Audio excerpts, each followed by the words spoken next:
the Sean Farrell podcast. I am Sean Farrell. God is great all the time. All the time, God is great. Jesus Christ died and he rose again. Let's get into it. Okay, so today, I saw all this the other day by the Depression Project. Okay, it is called the spectrum of suicidal ideation. Okay. The spectrum of suicidal ideation, so you can assess the risk of someone who's suicidal and you can know when to take action. Okay. First, the very low risk, which means no suicidal ideation, little attention to death, normal focus on the end of life, like medical issues or something like that. There is no intervention required. Okay. Thoughts of death, which is passive suicidal ideation, which is a mild risk. I gotta zoom in on this.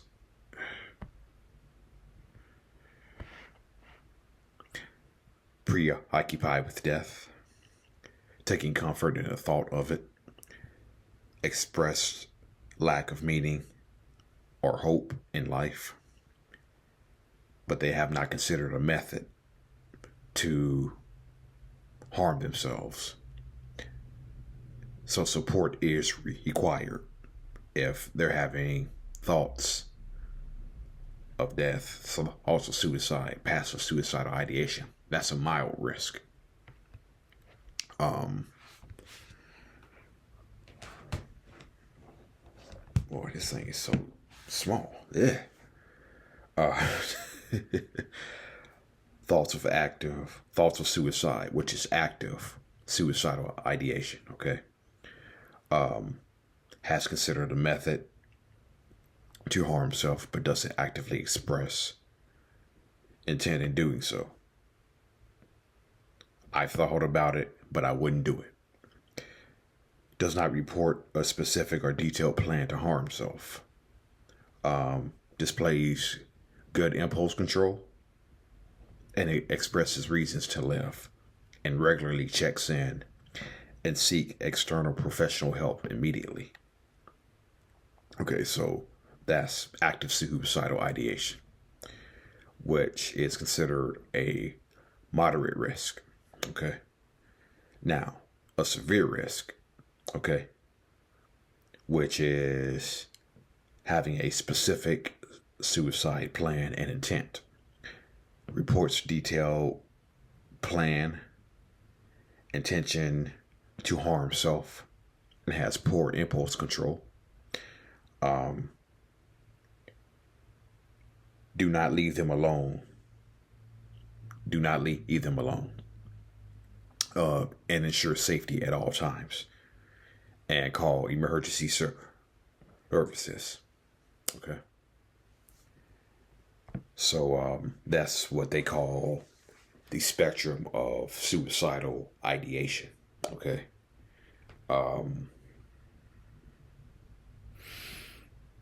So these are the things that you can look for when it comes to assessing someone's risk for suicide. Okay. I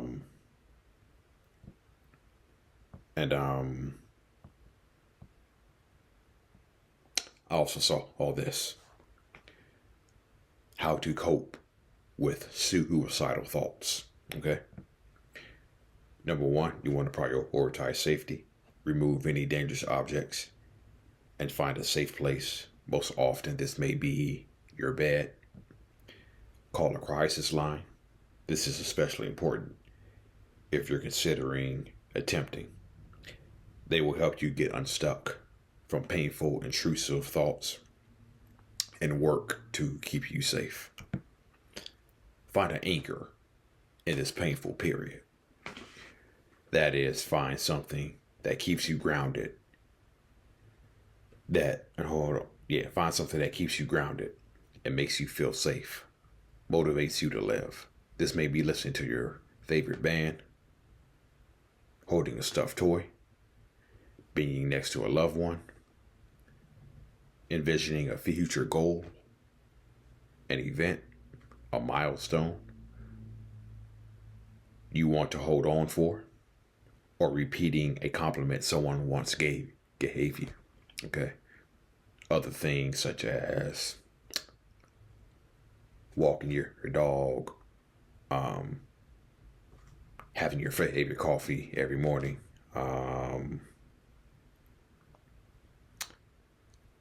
just taking a drive when you feel overwhelmed, stuff like that. Listening to listening to music that describes your mood. Okay. And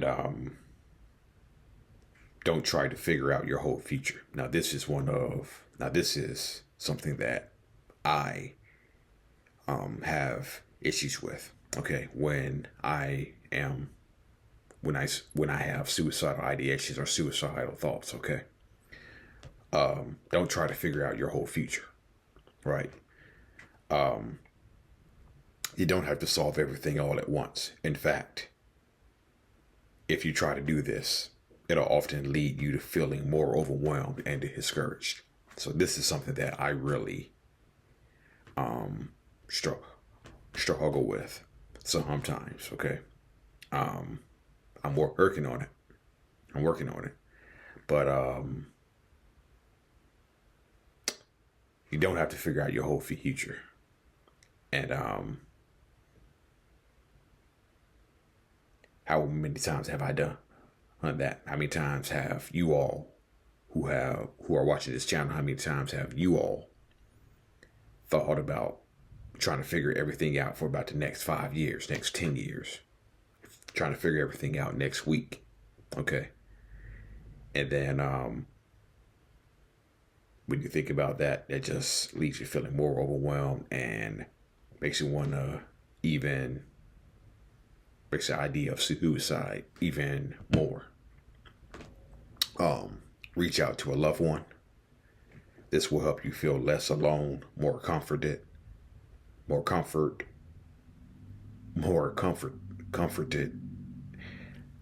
Try saying that 10 times and help you feel less stuck in your head. Okay. So, again, I'm not the greatest at reaching out to people when I feel suicide, when I'm thinking about suicide. Okay. As a matter of fact, I've told y'all the friends in Nashville that I have who reach out to me. Okay. Who reach out to me. All right.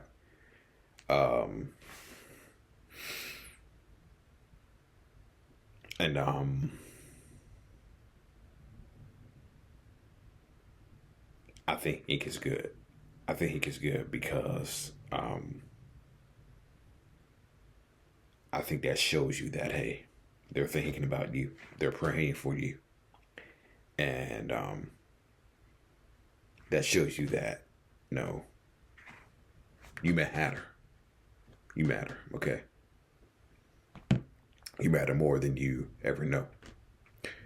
If you don't have a loved one to reach out to, visualize your idol, role model, someone who inspires you.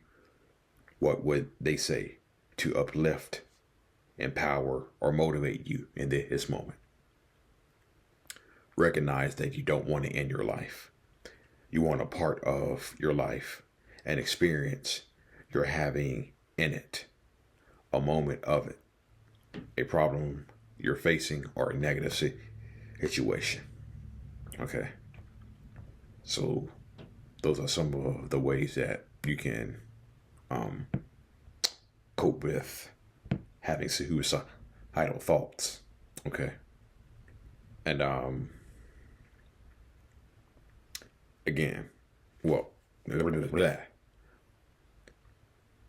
It's springtime. The weather's changing. The weather's getting warmer. Suicide rates are at their lowest in the fall, winter months. However, when springtime gets here and summertime, when the weather gets warmer, suicide rates spike. Okay. And the weather is changing. It's getting warmer. Suicide rates spike. Okay.